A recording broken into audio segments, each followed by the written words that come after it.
the amount of money you make comes down to the amount of offers you make. Mm-hmm. You don't have to do that right. You never go hungry. You can make endless amounts of money. I still believe it's the most powerful skill set.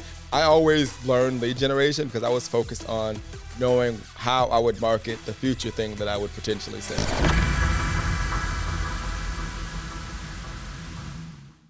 What's up, everybody? Welcome to the DM Recap Show. This is the recap for episode 9. If you haven't watched it, make sure to catch up. But we're going to be going into deeper details about what was not talked about with a star here, Mr. Vince Reed. No, Mike, you're the star. I just facilitate. But thank you. I appreciate it. All right, cool. Thank you. I'm Mike, head of production here at the DM. And I'm Vince. I think I'm a digital marketer, and I like to run ads online. He dabbles on the side. That's how I used to talk on my first ads. By really? The way. Just like so nervous. Up to. Did you know, Mike, that for the first year in business, I never showed my face? So what did you do? I would just like show like keynote slides. I'd write and I'd talk. No one ever saw me. Really? Yeah. For the first year? For the first like probably maybe a couple years, no one saw me. And then this guy. So when did you start showing your face? Well, what happened was this guy, this should have actually been in the DM. A guy messaged me one time. He's like, "Man, I love your stuff, but because you never show yourself, like I don't trust you." He's like, "You're like the guy from Home Improvement, the guy that like looked over the fence. Oh, and you never saw his face." Yeah. He's like, "That's what you like, so I can't buy from you." Yeah. Yeah. So, afterwards I got off that. I'm like, well, maybe I should show my face. And that's when I got my first, it was like a flip cam back then, these little flips. It was before like, you had good cameras on your phone camera and everything. Yeah. So just thought I'd throw that out there. That's cool. I just wanted to revert back so you guys know, if you've never made videos, just a little practice. That's all it is. Baby steps. Baby steps. How you doing? How you doing today? I'm good, man. I'm hanging in there. I'm feeling a little under the weather, but all right. Like Kobe said, if your house was on fire and you had to get out and you had 2 busted up knees, you'd find a way to run on those torn ACLs. That's right. Get out that house. Or crawl. Crawl. However get out you're going to get out of there. So that's what I'm doing right now. Cool. At the event in Florida, you just got off stage. You sold from stage for the first time. And then you're asking your right-hand man how you did. Yeah. He would only give you, just a couple of lines here and there. Like, hey, you did good. Out there trying to be all cute with it. Right. But you really want to know the number. How much did you actually make? Man. Because, it's kind of like the live event episode where you're afraid to go down because you're not sure if anyone will show up. Right. Same thing when you sell on stage. You're like, there's this fear that nobody, will buy. And that kind of thing gets back to the host of the event. So if you can't sell from stage, it gets back to him. It gets back to other people who might ask you to speak. Yeah. So I was like, man, please let somebody buy this thing. Right. Yeah. So you go back to the hotel room. He takes out a stack of order forms and you just start processing these forms. Yes. And they just start piling up. And then what was the number? So it was like right under 80,000, the actual number, like 79 something. Yeah. So you do the math, 1497, however many that is. And this was 1,500 per order form. Exactly. Technically. And it's funny because today, I recently sold at an event and we did more than that. But what I did then, which is the note for all of you guys who sell to make it easy, I'm sure you're probably doing it, but I used a QR code, so that people right from the event could like hold their phone up and the QR code opened up the sales order form right on their phone. Oh, that's But back then you didn't have all that, right? You had to go back and they had to actually, write out the form and tear it off and go. That's how, this is going back. Yeah. See, now it's more efficient. I was thinking about that with the episode. I'm like, man, I can't even believe that happened. Like, imagine if you had that back then. Oh man, it would have been so much easier. So it worked out. It worked out in the end. Yeah. So after that, you process all those payments, right? And you said that later down the line that while you made that close to $80,000 on stage, you actually made more than that technically. Yeah, I mean, I don't have the exact figure, but so I had my company that was taken off, and people could be partners, which is basically like an affiliate, essentially. And they get to promote the product, right? And the product, the reason why it worked is because people were able to leverage what I was already using and getting results for themselves. So I was able to show them, say, hey, here's where I'm running ads. This is what I'm doing. You go out there and market it just how I'm doing it, and you'll get similar results. So that's why so many people did well. But in order to do that, you had to basically get the license rights to be able to sell it. So after all of the presentations that I did for them, I turned them into courses. And they automatically got the replays of those just for purchasing. That was part of the package. But they started hearing about, the company. They started seeing, hey, there's more training in there. What are you doing? So I invited them to our weekly webinar that I would do for the people in the system. Now, I would invite everybody on my email list to this webinar. And part of the system was the partners would market this webinar. That's how we would sell it. Oh, okay. So all the partners would market the webinar, I would market the webinar, and then I would do the presentation. And if people bought, everybody made money if they brought that person there. So that was how part of the system worked. So anyhow, I invited everybody that purchased to that presentation, and every single one of them became partners. And that was, I believe $2,000 to do that. Okay. So for you the do the license math rights times that, right? And then to be a partner, you had to have level 2, which was like 47, 49. I can't remember the exact number. I keep saying that. So they all had to buy that in order to be a partner, right? Got it. So you take all of that times the 47 a month, then the $2,000. So that's why the value of that one talk was some good money there, Mike. That's really efficient in terms of sales, because that one talk, like 45 minutes to an hour, right? In addition to your business on how it's already running, right, with affiliates and everybody, that just compounded, right? And a lot of those guys became our top partners, right? So they drove people to the presentation, and those people bought. So that's why I said there's really no way to really say how much that was worth. But it was definitely worth 45 minutes, I'll tell you that. Side note, I know you mentioned that though some of the people that became partners and affiliates, they became part of your team, right? For like later companies. Right. Oh, a lot of those people are still with me today. Some of those people. Right. Oh, absolutely. But like I said, many of them went on to make 6 figures with our system. So what was cool, I felt good about that because they had invested in the training, but almost every one of them made money, made more than the investment. You know what I mean? So that was cool. Yeah.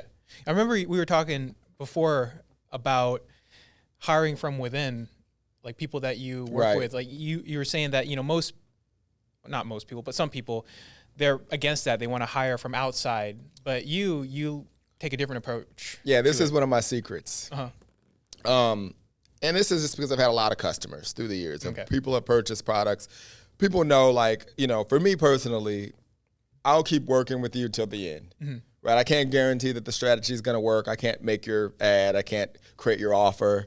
I can just give you the strategies that got you to find me, right? So clearly they work. Right. They may not work like they work for me for you, but I'll keep working with you and do the best that I can to make that happen. So because of that, and because people kind of know my character, and they've typically throughout the years have just kind of always supported me, right? So when I launch new companies, I always hire from within. My own former customers, people that have bought our products and services, people that believe in what it is that I do. I've never hired outside of my email list or people that have bought my products ever. So interesting. Not one position. Not that I can think of. I have a guy now that's heading up our sales team, but he also was a customer. So technically he falls into that, but he's also a friend I've known since I was a kid. Right. But yeah, I just want to make sure that no one slipped through the cracks. Yeah, every person has always, outside of my right-hand man, he was brought in from his, the whole boardroom, my buddies. Yeah. There's still like connections but of people it was still that a connection. He's probably the only other one. But I'm just trying to think hard.